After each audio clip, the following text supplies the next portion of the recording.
The terrain is rocky and parched, more so in recent years due to drought. But many Israelis say they've witnessed a modern-day miracle in the Holy Land. In another 3 years, Israel's water crisis will be over. This commercial from Israel's public water utility boasts of a new abundance. It will happen because the desalination plants will reach full working capacity. 25% of Israel's drinking water now comes directly from the Mediterranean through expensive desalination plants built along the country's coastline. Israel is a mostly urban nation, yet it has developed a thriving farm sector by efficiently using limited water resources in many different ways. We have a pipe here with a dripper. Gilad Freund, a New York native, moved here 30 years ago. Among other things, he grows organic asparagus, which we stick right by the young asparagus plant, and the water, when it's opened by a computerized system, goes just to the asparagus plant. And this is in a recycled tire. This is a recycled tire. It's not just the tires. Across Israel, 70% of the water used in homes is treated and reused in agriculture, in this case the groves of fruit and olive trees. All the sewage from all the houses comes here. The washing machine, the shower, the toilet, the sink, it all flows here. And here the water is recycled. Israeli farmers have fulfilled the Zionist dream of making the desert bloom. But Gidon Bromberg and Nader Al-Khatib say it's come at a cost. The two men, one Israeli, one Palestinian, are with a group called Friends of the Earth Middle East. They say Israeli water use, however efficient, still stresses the fragile, arid environment. More importantly, Bromberg says the water is not entirely Israel's to take, since a lot of it comes from shared aquifers or those under Palestinian land. Apart from two springs, the whole eastern basin of this valley is Palestinian water, and we shouldn't be here. We shouldn't be pumping water. When we pump water from the eastern basin, we do it directly at Palestinian expense. Water or access to it is a key measure of the growing gap between the Israeli and Palestinian standards of living.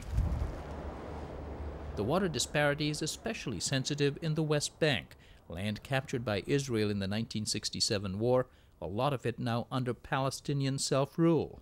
In the proposed two-state solution, the West Bank, as well as the Gaza Strip, would form the future Palestinian state. But today, over 300,000 Israeli settlers live in the West Bank, some with large, bountiful farms. Israeli farmers receive water year-round at subsidized rates. Their Palestinian neighbors must rely on rain-fed springs, which flow only in the winter, says Nader Al-Khatib. And if we look around us, we will see that the Palestinian land is totally bare now. There is no farming here because there is no water. And next to us here we can see a big farm owned by one Israeli settler who's taking the water from a well, while the Palestinians have no access or right to dig any new well to tap the groundwater. Palestinians complain that Israel controls water sources that should be shared, even though there's a joint committee set up under the 1993 Oslo Accords that must approve water permits. Palestinian Water Minister Shaddad Al-Attili says Israel's water policies imperil any permanent peace plan. People talking about two-state solution and enabling a viable Palestinian state. Imagine this state if there is no water. We're saying there will be no viable state if there is no water. International agencies like the World Bank estimate that Palestinian per capita water consumption is about a quarter of the Israeli figure and well below the minimum goal set by the World Health Organization. But the bank blames not just Israeli policies but also Palestinian mismanagement of resources and facilities. For their part, Israeli officials say the consumption comparison is unfair since Israel's far more industrialized and developed economy uses more water. And Infrastructure Minister Uzi Landau says the Palestinians get much more water than they used to. More than close to 3 times than what they used to get 30 or 40 years ago, now 67. There is much leakage in their pipes. And I don't think it is making much sense that we should provide them with more fresh water so that it'll get lost in their leaking system. And he says the Palestinians have few, if any, working waste treatment facilities. As we provide them with fresh water, we in turn get sewage. They claim that this land belongs to them, that this is their land. If this is the case, don't they care about their land? Are they that easily spilling sewage over it?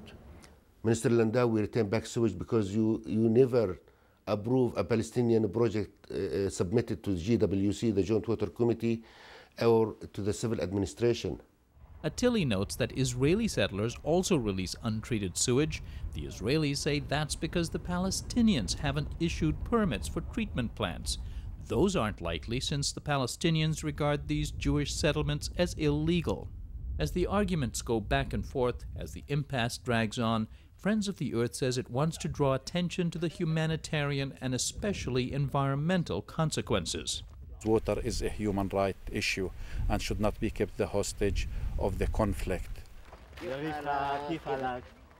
Their group is unique in this region for having Israeli, Palestinian, and Jordanian members, including many school kids. They want to publicize what Gidon Bromberg says are issues that should alarm all sides which rely on common water resources. For example, thanks to mismanagement by all sides, the once mighty River Jordan, dammed or diverted by Israel, Syria, and Jordan, is reduced in most places to a trickle.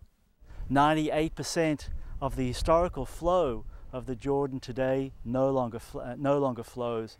We're left with something around 2%, and this is not fresh water. This is a mixture of sewerage water, agricultural runoff, saline water, and what left is this very, very sad sight of a river that is holy to half of humanity. And one that no longer flows into another fabled landmark. We walked in the ruins of a hotel veranda from where, a few decades ago, tourists stuck their toes in the Dead Sea. The shoreline is now receded more than a half-mile away. Lake Kinneret, the biblical Sea of Galilee, is another body of water that used to be naturally connected to the Jordan River. So I should be completely underwater. The Sea of Galilee behind us here should be 5 meters higher in depth. He blames 5 years of drought and overpumping. The lake remains a major source of fresh water for Israel and, ironically, also for the Jordan River that once flowed into it. The fresh lake water is pumped into the river to keep a 2-mile stretch clean for Christian tourists who come to the Jordan where they believe Christ was baptized. 1, 2, 3. And it's here to make a media splash that Friends of the Earth recently got mayors and officials from Israel, Jordan, and the Palestinian territories to jump into the Jordan River. Environmental degradation cannot wait until there is an end to the conflict, and you are thinking about the future generations. They've been called naive or worse for working across the historic enemy lines, but Friends of the Earth insists it has raised the visibility of water-related issues in this region, and that working on them at the grassroots level can be a confidence builder between people who've long lived in fear of each other.